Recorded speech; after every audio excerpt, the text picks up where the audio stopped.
안녕하세요. 정보가 세상을 바꾼다 인포뱅크입니다. 이번에 전해드릴 내용은 중국 전력난의 근본적인 원인에 대해서 한번 알아보도록 하겠습니다. 여러분의 구독, 좋아요 한 번씩 눌러주시고 이야기를 한번 시작을 해보도록 하겠습니다. 지금 중국의 전력난 계속되고 있죠? 그러면 이 근본 원인에 대해서 한번 자세히 알아보도록 하겠습니다. 어떤 언론에서는 호주에서의 석탄 수입이 줄어서 전력이 부족했다고 지금 이런 말이 나왔지만 제가 여러 번의 영상을 통해서 결코 그런 일이 아니라고 알려드렸습니다. 그리고 중국에서의 석탄을 계속 채굴을 해서 이것을 떼면 물론 열량이 작고 효율이 떨어진 것은 사실입니다. 그러나 그렇다 할지라도 그 석탄을 사용을 해서 전력을 사용하면 문제가 되지는 않아요. 이렇기 때문에 우리가 기본적으로 생각하는 건 고열량의 호주산 석탄을 써야 좋다. 물론 맞는 말이지만 꼭 중국 입장에서는 꼭 그럴 필요가 없다라는 것까지 일단 알아두시면 감사하겠습니다. 그러면 가장 근본적인 원인, 이것은 무엇일까요? 그것은 탈탄소 정책이라고 보시면 되겠습니다. 그러면 왜 갑자기 중국 공산당이 이산화탄소 배출량 감축 그리고 탈탄소 정책을 썼을까요? 그 배경에 대해서 한번 자세히 알아보도록 하겠습니다. 지금 현재 중국이 탈탄소를 부르짖고 있죠. 파리 기후협약을 탈퇴 이후에 다시 바이든 정부가 들어오면서 탈탄소에 대해서 목소리를 높여가고 있는데 그 이유에 대해서 알아보겠습니다. 중국의 전력난은 9월 하순부터 발생하기 시작을 했죠. 이번 사태를 야기한 에너지 소비 강도 및 총량 이중 통제 제도 보완 방안의 초점은 이산화탄소와 탄소 배출량을 줄이는 데 맞춰져 있습니다. 사실 중국은 9월 초에 존 캐리 미국 기후대사에게 중국은 이산화탄소 배출량을 줄이지 않을 것이라고 전했죠. 바이든 정부가 들어오면서 파리 기후협약에 재가입을 하였고 기후 문제에 대해서 관심을 갖기 시작을 했습니다. 이전 정부인 트럼프 행정부에 대해서는 우리는 탄소 절감 정책 쓰지 않겠어. 우리는 미국 우월주의, 말하자면 아메리카 퍼스트를 지금 지향을 하기 때문에 우리는 탄소 정책에 대해서 우리는 신경을 쓰지 않겠어라고 말을 했었죠. 그러면서 지금 바이든 행정부가 들어오면서 지금 파리 기후협약을 다시 입성을 했죠. 그러면서 이러한 이유로 바이든 대통령은 백악관에 입성을 하자마자 이것과 맞물려 들어가면서 기후특사직책을 신설합니다. 이 직책을 맡았던 사람이 지금 존 캐리 전 국무장관이에요. 존 캐리 전 국무장관은 올해 들어서 이미 2차례나 중국을 방문해서 바이든의 기후 정책에 대해서 협조해달라고, 그러면서 이산화탄소량이나 아니면 탄소 배출량을 줄여달라고 베이징 당국에 요청을 하게 됩니다. 지난 9월 초죠. 존 캐리는 이 문제를 논의하기 위해서 중국에 대해서 두 번째로 방문을 하는데 이때 텐진에서 회담을 가졌습니다. 하지만 이 회담에서 왕이 중국 외교부장은 기후 문제를 해결하기 위한 협력의 문을 완전히 봉쇄를 시켜버리죠. 이전 트럼프 정부 때 중국이 파리 기후협약을 탈퇴한 미국에 대해서 맹렬하게 비난을 했던 것과는 사뭇 다른 행동이었습니다. 중국의 대외 선전 매체에 따르면 왕이는 캐리에게 기후변화 방면에서 양국이 협력하는 문제는 양국 관계의 큰 환경을 벗어날 수 없다라고 언급하면서 이것은 다름 아닌 우리가 주고받는 식의 얘기를 해야 되지 우리가 일방적으로 너희의 의견을 따를 수는 없다라고 지금 얘기를 하고 있죠. 중국의 외교 정책을 총괄하고 있는 중국의 양제츠 외교 담당 정치국어는 미중은 기후변화, 방역, 경제 회복 등 중대한 국제 문제에서 소통과 협력을 강화할 수는 있지만 협력은 반드시 쌍방향적이어야 되고 호혜적이어야 된다고 강조를 했어요. 다시 말하면 우리가 어떤 것을 원할 때 너희들이 원하는 것이 있어 우리가 해줄게. 그런데 너희들도 어떤 하나를 내주어야지, 이렇게 하지 않으면 우리는 못한다. 이것이 굉장히 큰 의미를 갖는 것이 어떤 외교 상황에서도 인풋 아웃풋이 있잖아요. 그러면 어느 정도의 손해를 감수하고 큰 것을 취하는 거예요. 예, 이렇게 하면서 서로의 상충되는 그리고 서로의 이익이 되는 이러한 이야기가 계속 들어가죠.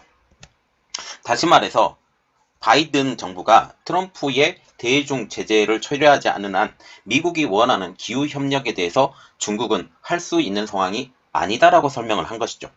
그런데 지금 하고 있죠. 이로써 지난 9월 초만 해도 중국은 이산화탄소 배출 저감 조치를 전혀 취할 의도가 없었다는 것을 우리가 알 수가 있습니다. 이는 중국이 왜 이렇게 행동을 취했냐?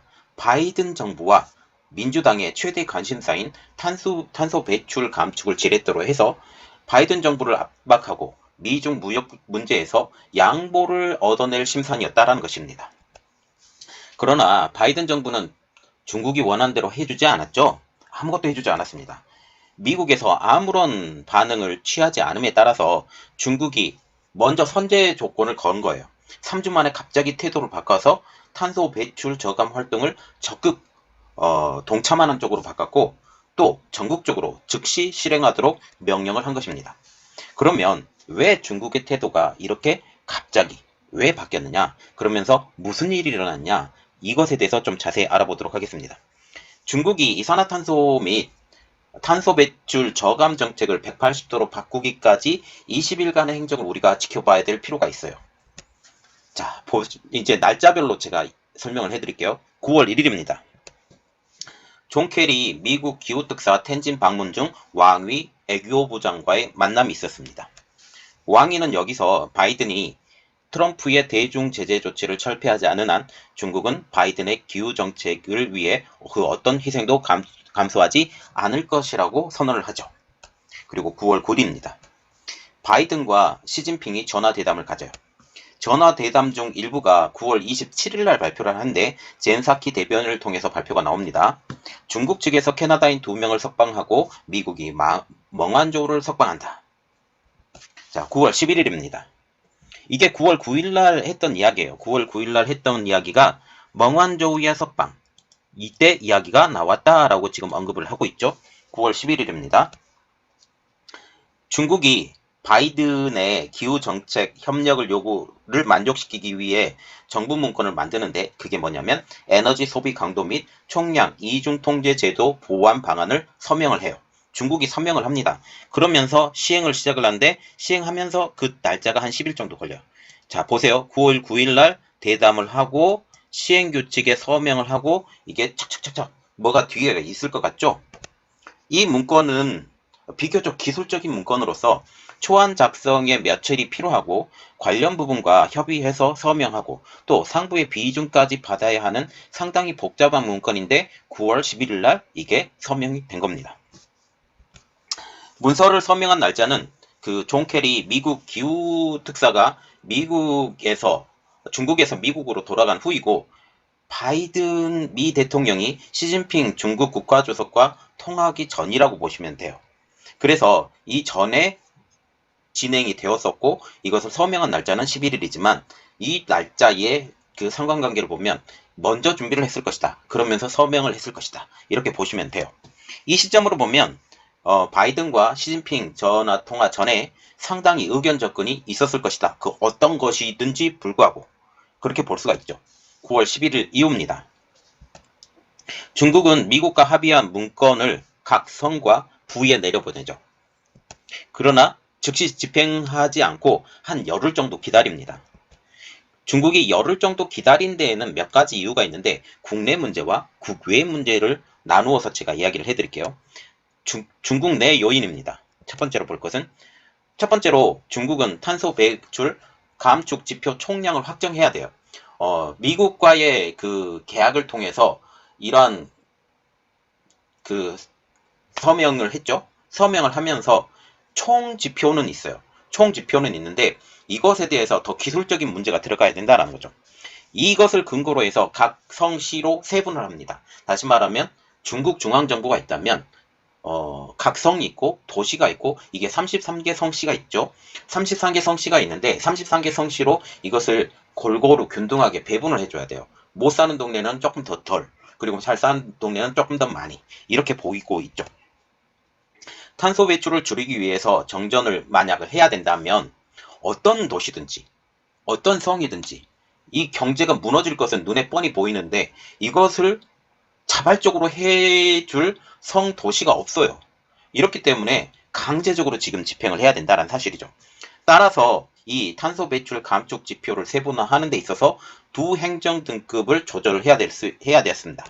첫 번째로 보면 중앙정부가 각 성시 1급 행정단위, 다시 말하면 광둥성이 있고 베이징시가 있고 뭐 상하이시가 있고 내몽골 자치주가 있고 이러한 큰 덩어리의 각 성시 1급 행정단위로 이것을 통보를 해줘야 돼요. 그래서 중앙정부는 성시 1급 행정단위와 먼저 조정을 거쳤습니다. 그리고 두 번째로 각 성시의 1급 행정단위가 이제 2급 행정단위, 지급시라고 하죠. 각 성에 보면 그 성에서도 또 큰 덩어리로 또 몇 개가 나눠져요. 일단 홍콩 바로 위에 있는 광둥성을 예로 한번 들어볼게요. 광둥성에는 광조라는 시가 있고 선전이라는 시도 있고 뭐 이런 시들이 있죠. 그러면서 이러한 시들로 또 쪼개서 보내줘야 됩니다. 큰 덩어리로.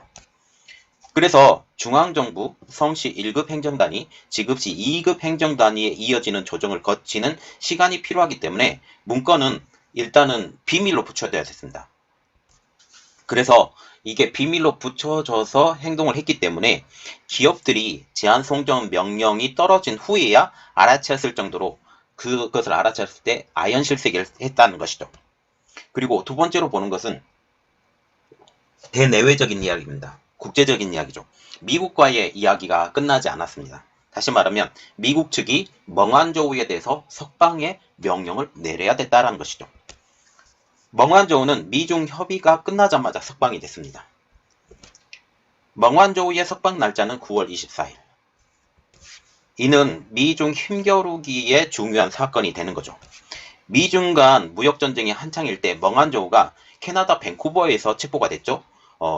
지금 선전에서부터 밴쿠버로 날아갔고 밴쿠버에 딱 도착했을 때 바로 밴쿠버 경찰을 통해서 미국이 체포해라 라고 해서 멍안조우를 체포를 했고 미국으로 데려오기 위해서 무척 노력을 했죠. 그런데 중국이 버티기 그리고 캐나다를 강제적으로 윽박지르면서 그걸 하지 못하게 했고 가택연금 상태에 있었던 것이죠.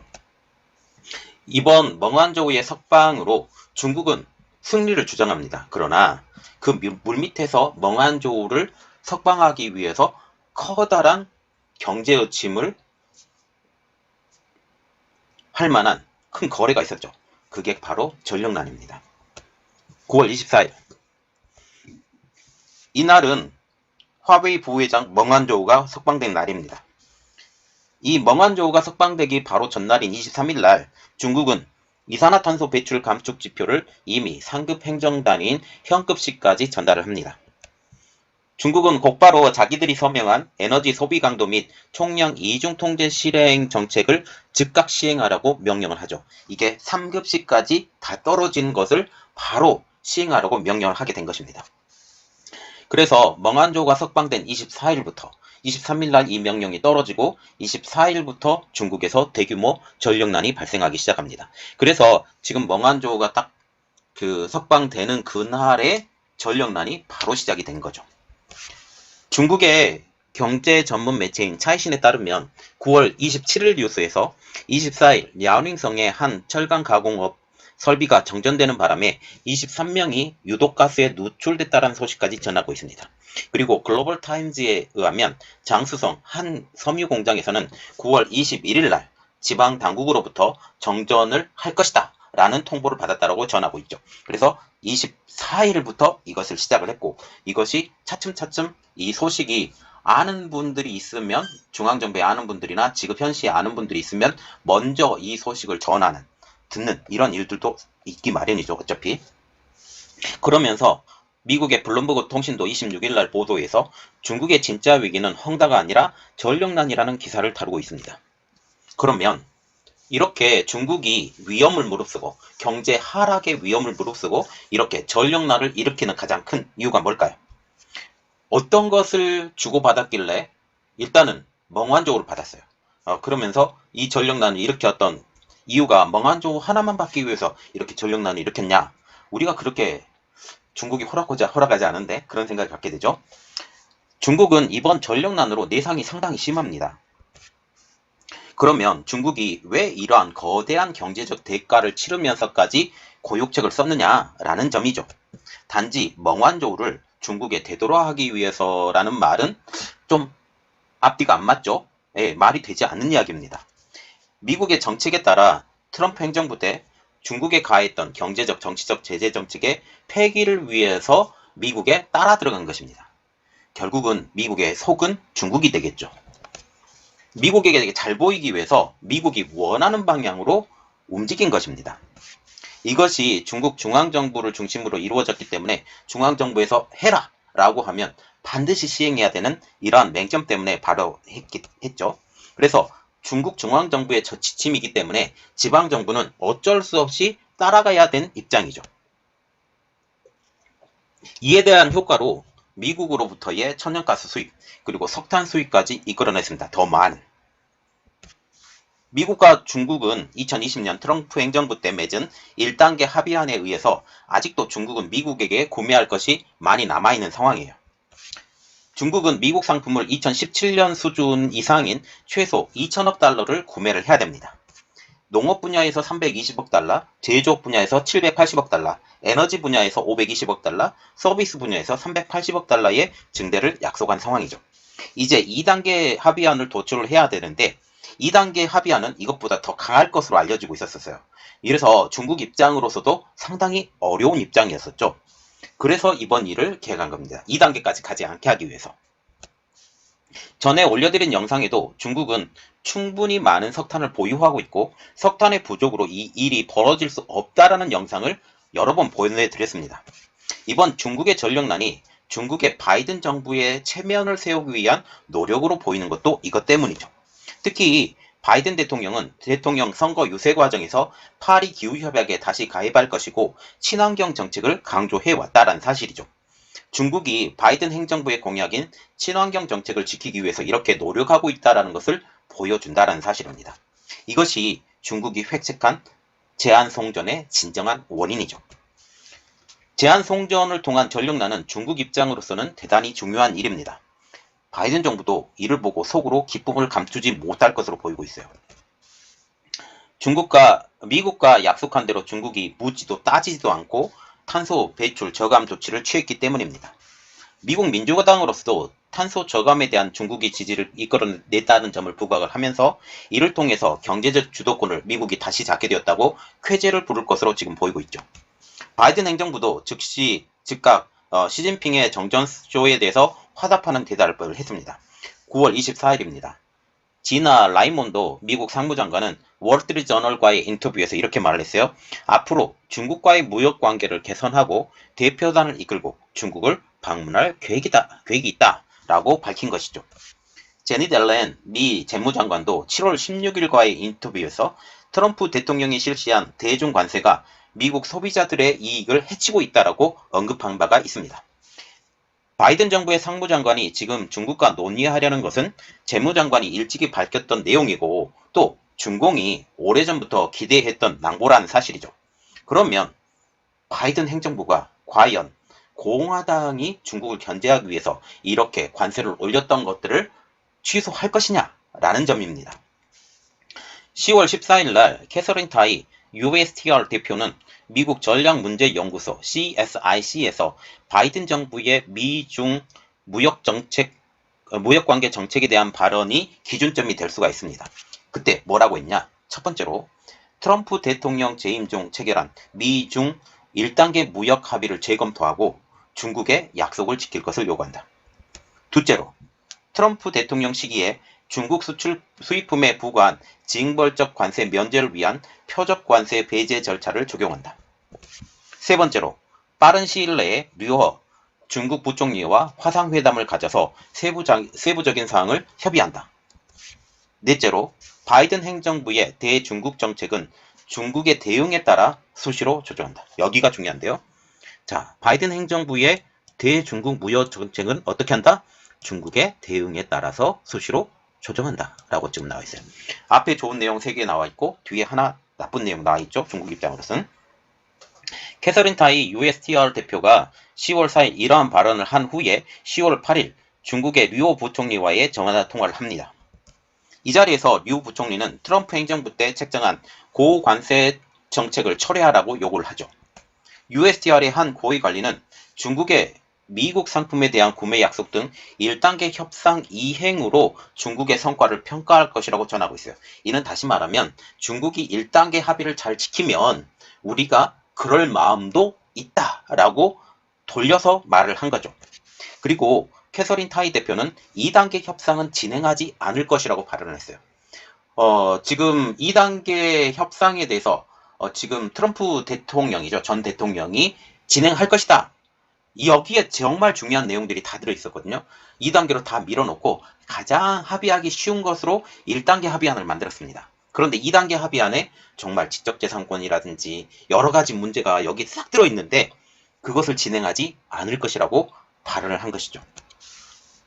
그래서 이것은 중국의 입장으로서는 대단히 호재인 말이죠. 그래서 이러한 것들을 통해서라도 중국은 민주당 정부에 잘 보일 필요가 분명히 있었다는 사실입니다. 그러면 우리가 궁금한 점 하나. 미국은, 민주당 정부는 중국에 대해서 지금 이런 그 립서비스에 가까운 말을 했는데 이것을 지켜줄 것이냐. 그리고 중국의 전력난은 언제까지 해야만이 이 립서비스에 가까운 말이 실질적인 이야기가 될 것이냐.